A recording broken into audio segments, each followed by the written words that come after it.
이런 가운데 얼마 전에 나온 여론조사 결과를 보면요. 신당 창당 시에 이준석, 이낙연 전 대표의 신당에 투표하겠다는 비율이 각각 11%와 7%였습니다. 자, 이현정 의원님, 네. 제3지대 신당들이 총선에서 좀 어느 정도의 영향력을 미칠 수는 있을까요? 솔직히 저는 저 여론조사는 별 의미가 없다고 봅니다. 왜 그렇게 왜냐하면 생각하시죠? 일단 예. 이 문제는 이제 여론조사는 네. 일단은 이제 뭐 어떤 상황에 대한 이제 본인들의 어떤 지금 선호도를 이야기하고 있는 거거든요. 근데 문제는 과연 이게 예를 들어서 어떤 정당의 투표가 한 표지 않습니까? 네. 한 표로 행사되었을 때 과연 어디에 찍겠느냐라고 하면 역대요 그 빅텐트 뭐 제3지대 정당 다 여론조사하면 저 정도 나왔습니다. 근데 결국은 선거 때는 양쪽으로 갈라질 수밖에 없는 거거든요. 이제 그런 상황이고 문제는 이제 이것들이 과연 이제 실질적인 표로 연결될 것인가, 또 그다음에 이제 앞으로 세를 얼마나 할 것인지, 그다음에 현역 의원들이나 뚜렷한 어떤 그 인기를 끌 것인지 뭐 이런 것들이 이제 좌우될 텐데, 그렇게 아직까지 급속도로 뭔가 이 현역 의원들이 뭔가 좀 붙지 않고, 또 현역 의원들도 마찬가지입니다.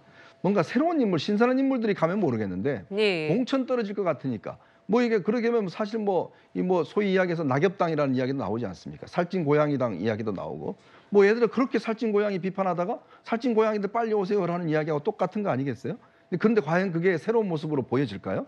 그러니까 새자를 붙인 게 아니라 그냥 낙엽으로 비춰지는 거죠. 이제 그런 어떤 이미지가 돼버리면 제가 볼 때는 정당의 어떤 신선함이 확 떨어지기 때문에 공천 탈락할 가능성이 오히려 당선 정말 가능한 사람이 갔다, 이래 되면은 국민적인 시선을 끌겠죠. 네. 그렇지만 지금의 어떤 인적인 어떤 이 흡수의 어떤 걸 보면 다 뭔가 양쪽에서 뭔가 떨어져 나온 사람을 모은다? 저는 그렇게 해서는 별 성공하지 못할 것 같습니다. 네, 지금까지 사례를 보면은 이제 또 총선에 가까워지면서 이런 신당들이 서로 연합하고 갈라지고 이런 모습들이 보일 것으로 예상이 되는데, 최진봉 교수님, 연합하는 과정에서 또 신경전이 상당하지 않을까 이런 생각도 듭니다. 그럴 수 있죠. 그래서 연합이 어려울 수도 있어요. 왜냐하면 예. 서로 자기들 이익을 챙길 수밖에 없잖아요. 자기들 네. 측의 후보가 더 많이, 또는 뭐 어느 지역에서 뭐 예컨대 선거 연대를 해가지고 어느 지역은 누구는 어느 정당은 내보내지 말고 우리만 내보낼게, 뭐 이렇게 할 수도 있는 거잖아요. 그렇게 되면 이합집산 이루어질 뿐만 아니라 당끼리도 갈등이 생길 수밖에 없어요. 그리고 네. 어느 한 지역에 대해서 뭐 여러 정당들이 소위 신당이라고 하는 여러 정당에 출마할 사람이 많아져 보세요. 그럼 어떻게 결정할 거예요, 그러면? 이런 문제들 때문에 이게 쉽지가 않아요, 사실은. 그리고 뭐 지금까지 계속 얘기한 이현정 의원이 낙엽처럼 떨어진 분들이 오면 안 돼요. 그래가지고 뭘 할 수 있겠습니까?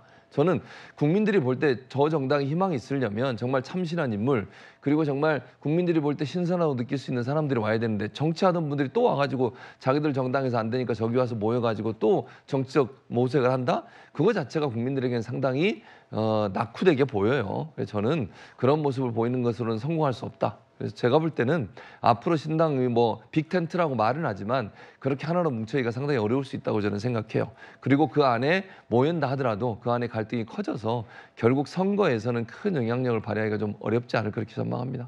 네, 총선을 앞 3달도 채 안 남기고서 이어지고 있는 신당 창당 소식까지 들어봤습니다. 저희는 60초 후에 돌아오겠습니다.